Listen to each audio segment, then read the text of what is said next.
তারা কতটুকু ভালো তাদের ক্লাসমেটরা এসে আমাদের কাছে বলে যায়।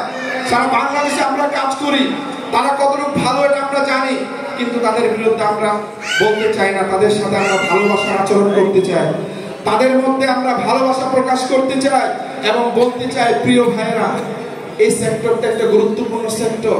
এদেরকে অসংখ্য মানুষ ফলো করে।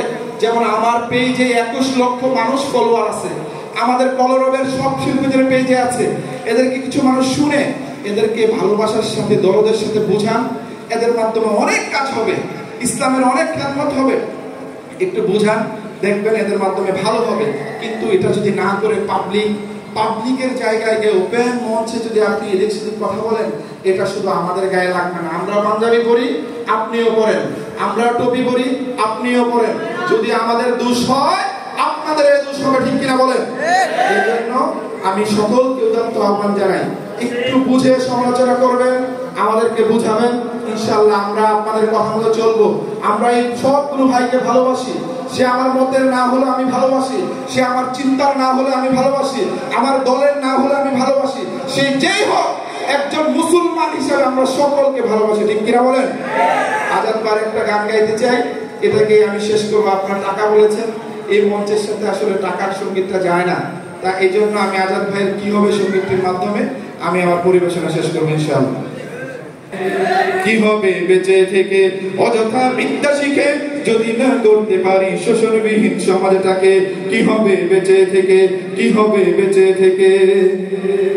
কি হবে ছাত্র ছেলে চৌমুখে সরজখানা যদি হয় বিদ্যালয়টা সন্ত্রাসীদের আড্ডাখানা? কি হবে ছাত্র ছেলে চৌমুখে সরজখানা যদি হয় বিদ্যালয়টা সন্ত্রাসীদের আড্ডাখানা?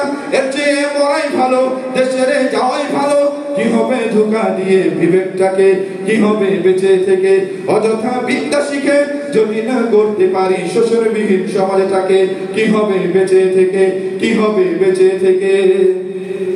কি হবে আলেম হয়ে ইমাম সেজে সমাজেতে পারে যদি সত্য কথা উচ্চ স্বরে না বলিতে? কি হবে আলেম হয়ে ইমাম সেজে সমাজেতে পারে যদি সত্য কথা উচ্চ স্বরে না বলিতে? চাকরি ভয় করো যদি ছেড়ে দাও ওই না গদি? কি হবে ধোঁকা দিয়ে আল্লাহকে? কি হবে বেঁচে থেকে অযথা বিদ্যা শিখে যদি না করতে পারি শোষণবিহীন সমাজটাকে? কি হবে বেঁচে থেকে? কি হবে শেষ নবীর উম্মত বলে দাবি করে যদি ওই নবীর জিয়ার কাদিয়ানীরা দখল করে?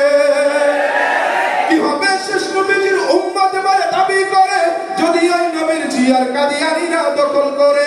নবীজির জন্য যদি রক্তের বহে নদী, নবীজির জন্য যদি রক্তের বহে নদী, তবুও হটবো না এই দাবি থেকে। কি হবে বেঁচে থেকে অযথা বিদ্যা শিখে যদি না করতে পারি শোষণবিহীন সমাজটাকে? কি হবে বেঁচে থেকে, কি হবে বেঁচে থেকে?